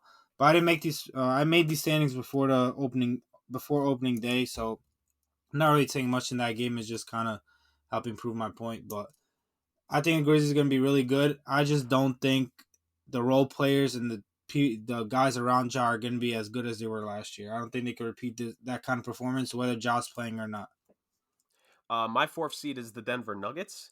I think you have the rightful back-to-back MVP there, along with him actually getting his 2 weapons back in terms of Jamal Murray and Michael Porter Jr. And it will take them a little bit of time to get back in the swing of things, yes.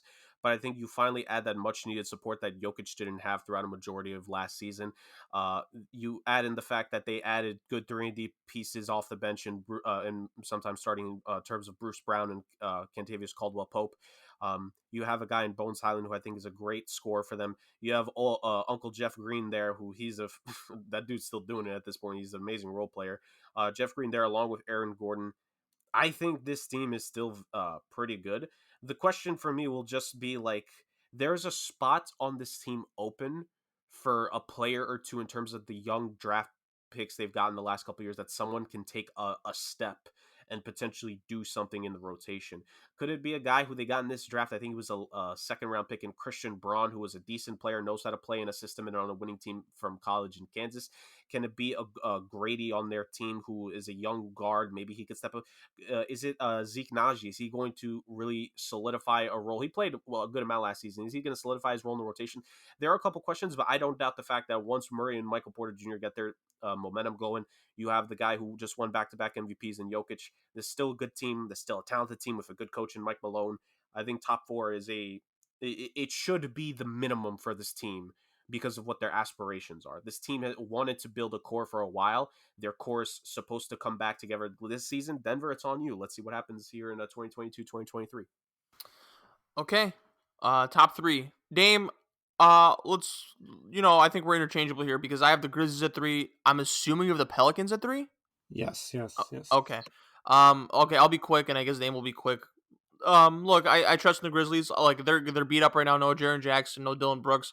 I think I trust I trust Ja, and I trust his coaching and their role players to kind of hold it down until everyone gets healthy. Um, Ja's a superstar in the making.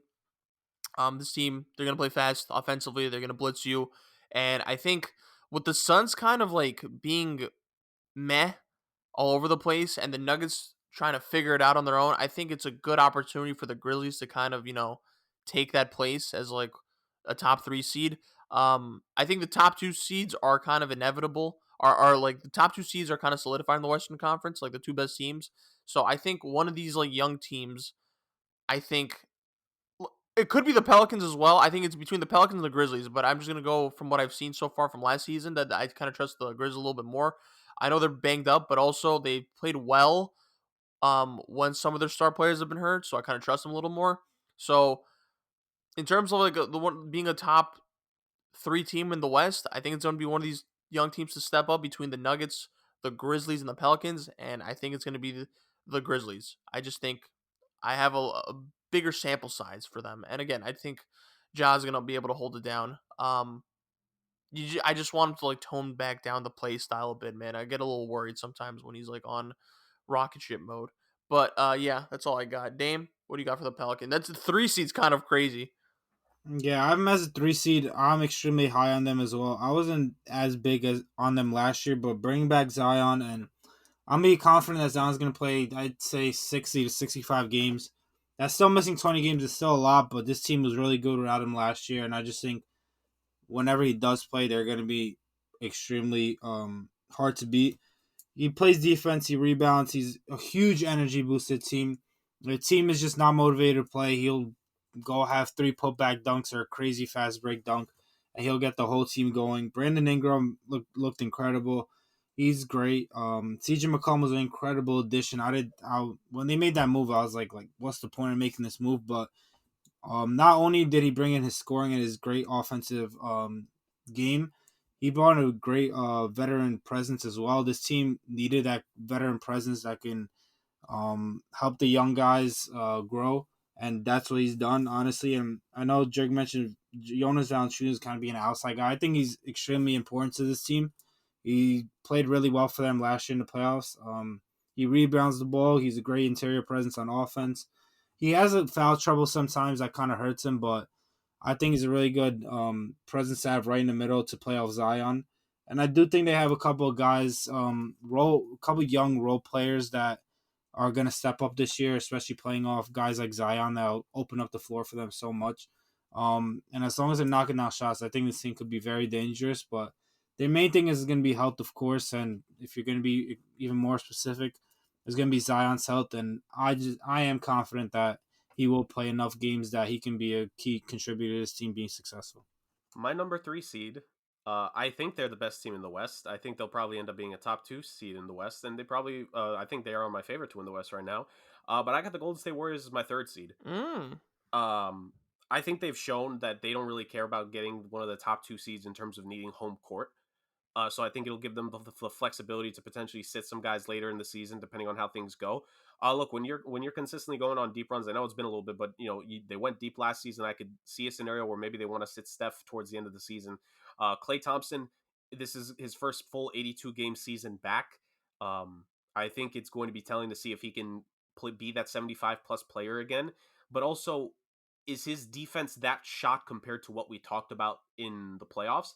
Because let's be real here, as big as Clay was in the playoffs in moments, the defense wasn't the same as it used to be. And how is that going to translate to a full 82 game season? I have some questions there. Jordan Poole and Andrew Wiggins both got paid. Very good for them. Very happy for them. Will they be able to follow it up? Let's see. But my biggest thing is just, again, I have to go to the locker room here. I think Draymond now, after causing the rift when in the final season with KD, I think he's causing another rift, and he's once again at the center of it. Except this time, it might end up being this is his last season in Golden State. I We didn't talk about it on the pod because I think of the way, just like in terms of NFL coming up, that was a complete scumbag, stupid, and overall punk move that Draymond did to just cold cock Jordan Poole. No reason for that.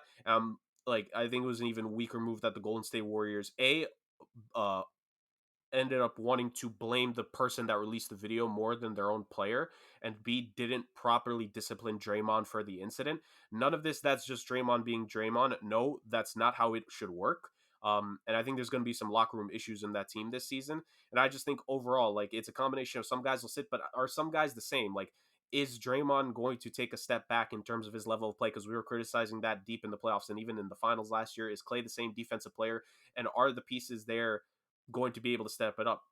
Jonathan Kuminga can maybe take a step, but him and Andrew Wiggins are decent perimeter defenders. Andrew Wiggins, apparently an all-star last season, but they are not the kind of defensive player of the year candidate that Draymond is, nor are they the playmaker. Can Moses Moody take that next step, and maybe him or Jordan Poole can again replace the offensive production of Clay, maybe, but they're not the defenders. I think this is going to be a slightly weaker defensive team from Golden State than what we've seen the last couple of years on paper. So I have him being my third seed. Okay. We're in our last two. Dame, I'm going to predict that we have the same second and first seed. 2, I have the Clippers. Do you also have the Clippers? Yeah. Okay, which means we have the Warriors at 1, both of us. The Clippers, I have them at 2 and not 1 because load management. You never know with Kawhi. He's definitely not going to play the full season. But look, this is the deepest team in the NBA. I think they're the most talented team in the NBA. They're 1 through 10. Their rotation they could all be starters technically, man. John Wall, I think it looks good. I think he's gonna be a solid addition to them. He's gonna be coming off the bench. Reggie Jackson, I think it will be their starting point guard. But yeah, they have a 10-man rotation, bro. Like they could literally play any of those guys, and it's gonna be tough, bro. Because if Kawhi is how we expect him to play, I don't know if he'll be the same, but I think he'll be fine. I don't know if he'll be like the same. I don't know if he'll have the same burst, but I think he'll be fine. Bro, this Clippers team is dangerous, bro. Literally dangerous. They're defensively, they're going to be a beast. Offensively, they have an absurd amount of weapons. Ty Lue's one of the best coaches in the NBA. Like, it's going to be nonstop because, once their star players go to the bench, they're going to have the role players are solid to hold the fort down. So, Clippers, number 2, I think they're the best team in the West. I just think because of load management and just because of the rest, they're not going to be the first seed. And then the Warriors, of course, they're the Warriors. I don't have much to say about this. I think the young guys are all going to take a step up. I think with the addition of Wiseman is going to be huge for them. Poole, I think, is going to take a step up. There's going to be awkward vibes with Draymond Green, but I do think I trust this organization to kind of keep it stable for the time being. So those are the 2 best teams in the conference. Dame?